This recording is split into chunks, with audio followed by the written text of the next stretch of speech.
नमस्कार। आज की कहानी में हम आपको ले चलते हैं थाईलैंड में। थाईलैंड एक देश है जो भारत के पूर्व में स्थित है। आपको पता है भारत के पूर्व में आसियान कंट्रीज के नाम से 10 देशों का समूह है, उसी में से एक प्रसिद्ध देश है थाईलैंड। नाम आपने पहले भी सुना होगा। आज की कहानी में हम आपको वहीं ले चलते हैं। बात तब की है जब थाईलैंड में एक हाईवे बनाया जा रहा था। तो आपको पता है कि अगर हाईवे के रास्ते में जब भूमि अधिग्रहण होता है तो रास्ते में जो भी चीज़ें आती हैं, जो भी निर्माण हुए रहते हैं, उनको एक जगह से हटा के दूसरी जगह शिफ्ट किया जाता है। कोई मंदिर अगर आ गया हाईवे के रास्ते में तो उसको भी शिफ्ट किया जाता है। तो थाईलैंड में जब एक हाईवे बनाया जा रहा था तो वहाँ पर एक मोनास्ट्री उस रास्ते में आ रही थी। सरकार का आदेश आया, मोनास्ट्री को शिफ्ट करना पड़ेगा। तो जो सरकारी महकमा है, जो दल बल लेके क्रेन लेके लोग मोनास्ट्री, और उसमें एक भगवान बुद्ध की बड़ी सी मिट्टी की मूर्ति थी। बड़ी थी, लंबी चौड़ी, काफ़ी बड़ी थी, 10 फुट से भी ज़्यादा लंबी थी। उसको शिफ्ट करने का आदेश आया। क्रेन लेके अधिकारी उस मौके पर पहुंच गया, उस स्पॉट पर पहुंच गया। मोनास्ट्री को तो पहले ही हटा दिया गया था, बस मूर्ति हटाने की बारी थी। क्रेन ने से मूर्ति को उठाया जाना शुरू किया गया। मूर्ति इतनी वजनी थी कि उसमें दरारें आ गई, छिटकने लगे। साथ ही साथ उसी समय बारिश होने लगी। जो मॉन्क थे, पुजारी, उस जो मोनास्ट्री के जो लामा भी आप कह सकते हैं, जो लोग थे, उन्हें लगा कि अरे ये तो एक तो चिटक रही है, दरारें आ रही हैं, दूसरी बारिश हो रही है, कहीं मूर्ति भींग के, मिट्टी ही तो है, गल ना जाए। उन लोगों ने अनुरोध किया और मूर्ति को वहीं पर अभी रख दिया और उसको तिरपाल से, प्लास्टिक सीट से ढक दिया कि कम से कम बारिश से तो बचाव हो। बारिश रुकेगी तो फिर जाएंगे। दरारें तो खैर आ ही चुकी थी। खैर बारिश रुकी, दोबारा, तब तक शाम हो गई थी। दोबारा उठाने के पहले जो मुख्य पुजारी थे, मुख्य लामा थे, उन्होंने अपने हाथ में टॉर्च लिया और मूर्ति का मुआयना करने चले कि देखे मूर्ति बची तो नहीं है, ज़्यादा नुकसान तो नहीं हुआ है। नुकसान तो हुआ था, लेकिन फिर भी जब वो वापस जाने लगे तो उन्हें लगा कि कहीं दरार में से रोशनी आ रही है। उन्होंने गौर से नज़दीक जाके देखा तो उन्हें ऐसा लगा कि जैसे जो जहाँ दरारें पड़ी हैं वहाँ से कोई चीज़ चमक रही है। इस मिट्टी के अंदर से कोई चीज़ चमक रही है। मूर्ति तो मिट्टी की थी, उसके अंदर से कोई चीज़ चमक रही है। उनका शक बढ़ा। उन्होंने धीरे से एक छोटी सी छेनी और हथौड़ी लाई और सुरक्षित जगह पे, जिससे मूर्ति खराब ना हो, उस मिट्टी को हटाकर देखने लगे। काफ़ी मेहनत के बाद जब उन्होंने थोड़ी सी मिट्टी हटाई तो चौंक गए, आश्चर्यचकित हो गए, क्योंकि वो जो बाहर से मिट्टी की मूर्ति थी वो अंदर से प्योर शुद्ध सोने की मूर्ति थी और उसके ऊपर मिट्टी लपेट के मिट्टी की मूर्ति बना दी गई थी। अंदर जब पूरी मिट्टी को धीरे धीरे साफ किया गया तो अंदर से अत्यंत सुंदर, लंबी चौड़ी 10 फुट की सोने की भगवान बुद्ध की मूर्ति निकल के सामने आई। सब लोग आश्चर्यचकित हो गए कि अरे ये कैसे, क्या चमत्कार है। इतने दिन से मिट्टी के अंदर मिट्टी की मूर्ति ही सुंदर थी, उसके अंदर इतनी सुंदर सोने की मूर्ति। लोग चौंक गए कि ये कैसा चमत्कार है, क्या है, कैसे हुआ ये। बातें फैलने लगी। खैर इतिहास के पन्ने खंगाले गए कि ऐसा क्यों हुआ, कैसे हुआ। उस मोनास्ट्री का इतिहास ढूंढा गया तो पता चला कि लगभग 300 से 400 साल पहले इस मोनास्ट्री में वास्तव में सोने की ही मूर्ति थी।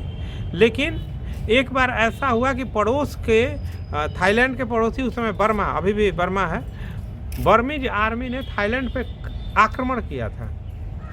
आक्रमणकारी, आपको पता ही आक्रमणकारी कैसे होते हैं, आते हैं रास्ते में लूटते जाते हैं। मंदिर मिले, जो मिले, सबको जितना जहाँ से सोना मिले लूटते जाते हैं। तो उस समय उस मोनास्ट्री में जो पुजारी थे, जो उन लोगों को डर लगा कि कहीं ये सोने के लालच में ये भगवान की मूर्ति को नुकसान न पहुंचाए आक्रमणकारी सैनिक।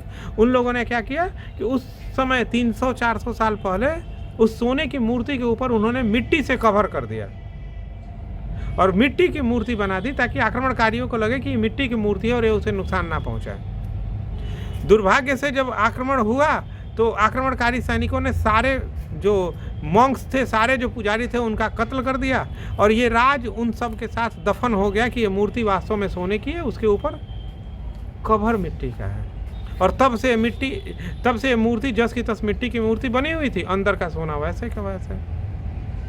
खैर, दुर्घटना से ही सही, हाईवे बनने के कारण ही सही, क्रेन से उठाने के कारण ही सही, ये राज खुल के सामने आया। और आज वो सोने की जो मूर्ति है वो थाईलैंड में एक टेम्पल ऑफ गोल्डन बुद्धा नाम से बहुत ही प्रसिद्ध मोनास्ट्री है, जहाँ लोग टूरिस्ट घूमने जाते हैं, उसमें वो उस मूर्ति को रखा गया है। वो सोने की मूर्ति जिसे आज टूरिस्ट देखने जाते हैं, दूर दूर से देखने जाते हैं। 10 फुट लंबी चौड़ी अत्यंत सुंदर प्योर सोने की मूर्ति, जाहिर सी बात है टूरिस्ट प्लेस तो बन ही जाएगा। खैर, ये तो हो गई कहानी, लेकिन इसका सार क्या है, तात्पर्य क्या है? जरा गौर से सोचिए। अगर गौर से देखा जाए तो हम इंसान भी ऊपर से कितने ही कठोर, ऊपर से कितनी ही मिट्टी का आवरण क्यों न चढ़ा ले, ऊपर से कितना ही अपने ऊपर हम कठोरता या कटुता, नफरत, द्वेष, ये सब का आवरण चढ़ा ले, अंदर से हम सब वो सोना ही है। जब हम पैदा होते हैं तो हम प्योर सोने की मनोदशा लेके आते हैं, प्योर गोल्डन साइकोलॉजी लेके आते हैं। न किसी से राग, न द्वेष, न मोह, न लोभ, न क्रोध, कुछ नहीं। लेकिन जैसे जैसे जीवन आगे बढ़ता है हम अपने ऊपर मिट्टियां चढ़ाते जाते हैं, राग, द्वेष, लोभ, मोह, मद, माया, काम, क्रोध, है कि नहीं? हम अपने ऊपर आवरण चढ़ाने लगते हैं और हमें लगता है कि इस संसार में जीने के लिए, इस संसार में व्यवहारिक बनने के लिए ये सब गुण अपने ऊपर हावी करना जरूरी है, वरना हम संसार में बेवकूफ़ बनते रहेंगे। दृष्टिकोण सही भी है, अगर हम व्यवहारिक ना बने तो बेवकूफ़ बनते रहेंगे। लेकिन इसका मतलब ये बिल्कुल नहीं होता कि हम ये भूल जाएं कि हम अंदर से सोने के हैं और बाहर से हमेशा मिट्टी बने रहें। मिट्टी बनी है, लेकिन वहीं पर आवरण रखिए, लेकिन वहीं पर जहाँ पे ज़रूरी हो, जहाँ आपको लगे कि अटैक हो रहा है, वहाँ शील्ड, अपना तलवार के साथ जो ढाल होता है उसे लाना जरूरी है। लेकिन जहाँ अटैक ही नहीं हो रहा है वहाँ हमेशा ढाल टांग के चलने का क्या फ़ायदा? सार क्या है? मतलब ये है कि जहाँ प्यार से काम हो सकता है वहाँ प्यार दिखाएंगे, और जहाँ कटुता की ज़रूरत है, जहाँ क्रोध की ज़रूरत है वहाँ क्रोध दिखाएंगे। लेकिन हमेशा क्रोध वाली वेशभूषा, हमेशा क्रोध वाली मुख मुद्रा, हमेशा अटैक मोड में बने रह के जीने से क्या फ़ायदा? बात समझ में नहीं आई? फिर से समझाते हैं, और एग्जाम्पल से समझिए। एक और एग्जाम्पल से समझिए। साधारण सी कहानी है, मेरे साथ एक घटना हुई है। अभी कुछ दिन पहले की बात है, हमें कहीं जाना था, एक जगह जाना था, एक दुकान पे जाना था बेसिकली। वहाँ से मुझे कुछ सामान लेके वापस आना था। मेरे साथ एक और मित्र थे, एक सज्जन थे। मैंने एक ई रिक्शा, हम जहाँ पे हैं वहाँ ई रिक्शा चलती हैं, ऑटो 3 पहिए वाली ई रिक्शा चलती है। मैंने एक ई रिक्शा वाले को बुलाया। मैंने कहा कि भैया कितना लीजिएगा, फलानी जगह जाना है, वहाँ से वापस आना है। उसने बोला कि 60 रुपया जाना, 60 रुपया आना, 120 रुपया लेंगे हम आपसे। मैंने बोला चलिए, जाना है, सामान उठा के चले आना है। हम गए, हम और वो मित्र गए बैठ के।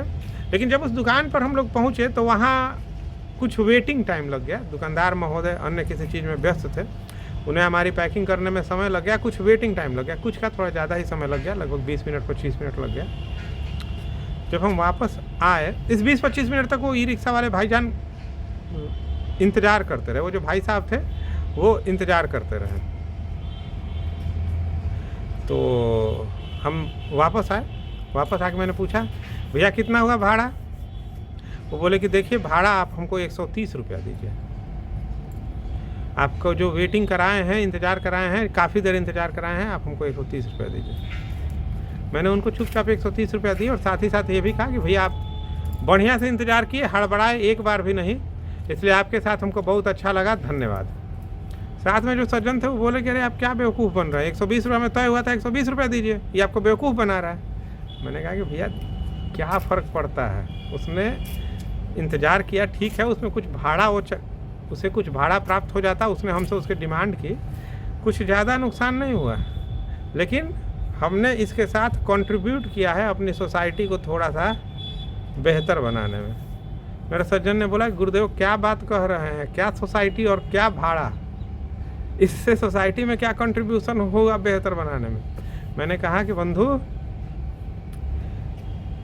मेरे बिना ना नुकुर के उसको उसके वाजिब इंतज़ार के 10 रुपये दे देने से बिना किसी बहस के इस बंदे को लगा कि नहीं, ये मेरा जो हक था मुझे मिला।